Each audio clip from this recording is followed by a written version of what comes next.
یہ شکر عجیب اللہ تبارک و تعالی نے دولت عطا کی ہے، اس لیے اللہ تبارک و تعالی نے یہاں جو بنی اسرائیل کو شکر کو حکم دیا ہے، کیونکہ آپ نے دیکھا اس سے پہلے عبادات کو حکم دیا کہ عبادات میں خوش و خضو پیدا کرو، توجہ سے اللہ تبارک و تعالی کی نماز ادا کرو اور پوری محبت سے اللہ کی زکوٰۃ ادا کرو، ورکو مع الراکعین، رکوع کرنے والوں کے ساتھ رکوع کرو، باجماعت نماز ادا کرو، عبادات میں متوجہ ہو جاؤ، اور فرمایا واستعینوا بالصبر والصلاۃ کہ استعانت حاصل کرو صبر اور نماز کے ذریعے سے۔ اس سے جب اللہ کی مدد تم حاصل کرو گے تو پھر ظاہر ہے کہ اللہ تبارک و تعالیٰ تمہارا ہو جائے گا۔ لیکن سوال وہی تھا کہ نماز پڑھنا کون سا آسان کام تھا، بڑا مشکل، اور صبر کرنا کون سا آسان کام تھا، وہ بھی بڑا مشکل۔ ظاہر اس کے لیے بھی مجاہدے کی ضرورت، اس کے لیے محنت کی ضرورت، نماز کے لیے بھی توجہ کی ضرورت، یہاں تک کہ نماز میں خوش و خضو پیدا کرنے کے لیے آخرت کے تصور کی ضرورت، کیا مرنے کے بعد مجھے زندہ ہونا ہے، اللہ کے سامنے مجھے جواب دینا ہے۔ تو یہ کوئی آسان کام نہیں تھے، لیکن ظاہر ہے کہ اس مقام کو حاصل کرنے کے لیے مشکل، کیونکہ ظاہر ہے کہ جب راستہ مشکل ہوتا ہے تو منزل عظیم ہوتی ہے۔ عظیم منزل کے راستے ہمیشہ مشکل ہوتے ہیں، اور آسان منزلوں کے راستے آسان ہوتے ہیں، اور اس میں کوئی کمال نہیں ہوتا۔ تو اللہ تبارک و تعالیٰ نے بندوں پر ایک اور احسان یہ کیا کہ دیکھو چلو تم خوش و خضوع کے ذریعے سے اللہ کا قرب نہیں پا سکتے، عبادت کا ذوق اور حقیقت حاصل نہیں کر سکتے، اور صبر و استقامت کے ذریعے سے تم اللہ کی ایک وہ معیت حاصل نہیں کر سکتے، تو ایک آسان راستہ تمہیں بتاتے ہیں کہ تم اللہ کی نعمتوں کا شکر کرنا شروع کر دو، کیونکہ شکر کرنا تو آسان کام ہے۔ اگر کھا لیا تو شکر کر لیا، پی لیا تو شکر کر لیا، پہن لیا تو شکر کر لیا، سو لیا تو شکر کر لیا، چل لیا تو شکر کر لیا، قدم قدم پر جو نعمت مل رہی ہے اللہ کا شکر کرتے چلے جاؤ۔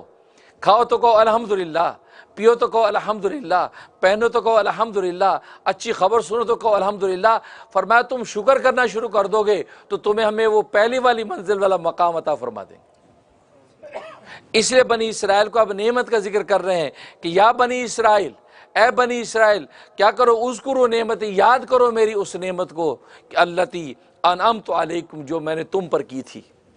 تو میری نعمتوں کو یاد کرو، جب میری نعمتوں کو یاد کرو گے تو بے اختیار تمہاری زبان سے نکلے گا الحمدللہ، بس تو اب تم شکر کر لو گے تو تمہاری عبادت کا حق ادا ہو جائے گا۔ اللہ اکبر، اللہ اکبر، یہ کتنا آسان راستہ ہے شکر کا۔ اور شکر کی حقیقت کیا ہے؟ شکر سے عجز کا اقرار کرنا۔ شکر کی حقیقت کیا ہے؟ شکر کی جو اظہار سے، حقیقت سے جو عجز کا اظہار کر دینا شکر ہے۔ یعنی یہ کہہ دینا، جیسے موسیٰ علیہ السلام نے کہہ دیا تھا کہ جب یہ آیات اتری اور موسیٰ کو متوجہ کیا شکر کرو میری نعمتوں کا، تو کیا فرمایا؟ اے رب ذوالجلال، میں اللہ آپ کی نعمت کا شکر کرتا ہوں، تو یہ میں جو شکر کر رہا ہوں یہ بھی تو تیری نعمت ہے، اس نعمت کا میں کیسے شکر ادا کروں؟ اللہ نے فرمایا بس بندے کا یہ عجز کا اقرار کر لینا کہ اللہ میں تیری نعمت کا شکر کر ہی نہیں سکتا ہوں، یہ عجز کا اقرار ہی میری حقیقت نعمت کے شکر ہے۔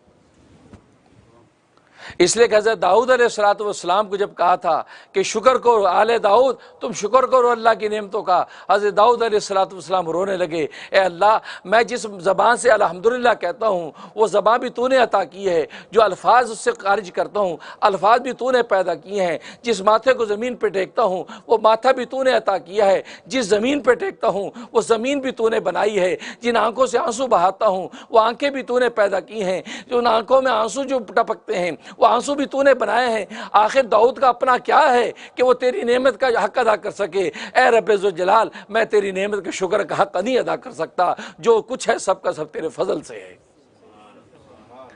اللہ نے فرمایا داؤد بس تو نے جب یہ کہہ دیا تو نے میری نعمت کے شکر کا حق ادا کر دیا۔ تو یہ دیکھو اللہ تبارک و تعالی کی لطف و عنایت کہ اگر تمہیں میرا شکر کرنا ہے تم شکر کی حقیقت سے عجز کا اظہار کر دو، اللہ تیرے شکر کی جو منزل تو ہم پا ہی نہیں سکتے، بس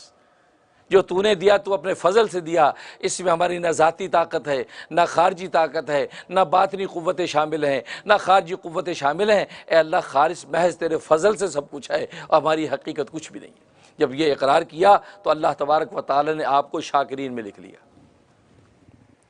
تو دیکھو شکر کا راستہ بتا دیا، شکر کرنا شروع کرو، چھوٹی چھوٹی نعمتوں پہ شکر۔ اور اللہ تبارک و تعالی کی نعمتیں تو اس قدر ہیں کہ آدمی ہر لمحے شکر کرتا رہے، اللہم لک الحمد و لک شکر، اللہم لک الحمد و لک شکر۔ یہ ایک سانس اندر جاتا ہے، سانس باہر آتا ہے، اس کو ہم شکر کی کے قابل نہیں سمجھتے، ہم سمجھتے گویا کہ یہ روٹین وائز ہے۔ اس قدر روٹین سانس کی چل رہی ہے کہ ہم نے اس پر کبھی سوچا ہی نہیں کہ اللہ کی نعمت ہے۔ لیکن جب مرنے کے وقت یہی سانس اکھڑنے لگتی ہے، اندر کا سانس اوپر نہیں آتا، باہر کا سانس اندر نہیں جاتا، اس وقت بندے کو احساس ہوتا ہے کہ یار یہ سانس کی روانی کتنی بڑی نعمت تھی۔ ساری دنیا کے طبیب اور ڈاکٹر مجھ پر متوجہ ہیں، لیکن سانس اکھڑ رہی ہے، اکھڑے سانس کو رواں نہیں کر پا رہے ہیں، اور زندگی بھر میں نے اس سانس کو نعمت ہی نہیں سمجھا۔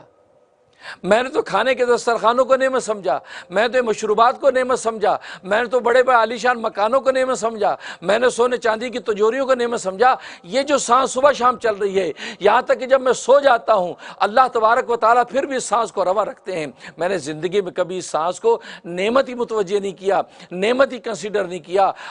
کاش میں ہر سانس کے اوپر الحمدللہ کہوں، اور آپ جانتے ہیں کہ انسان ہر سانس پہ الحمدللہ کہے تو اس کو کتنی مرتبہ الحمدللہ کہنا پڑے گا۔ شکراً شکراً یا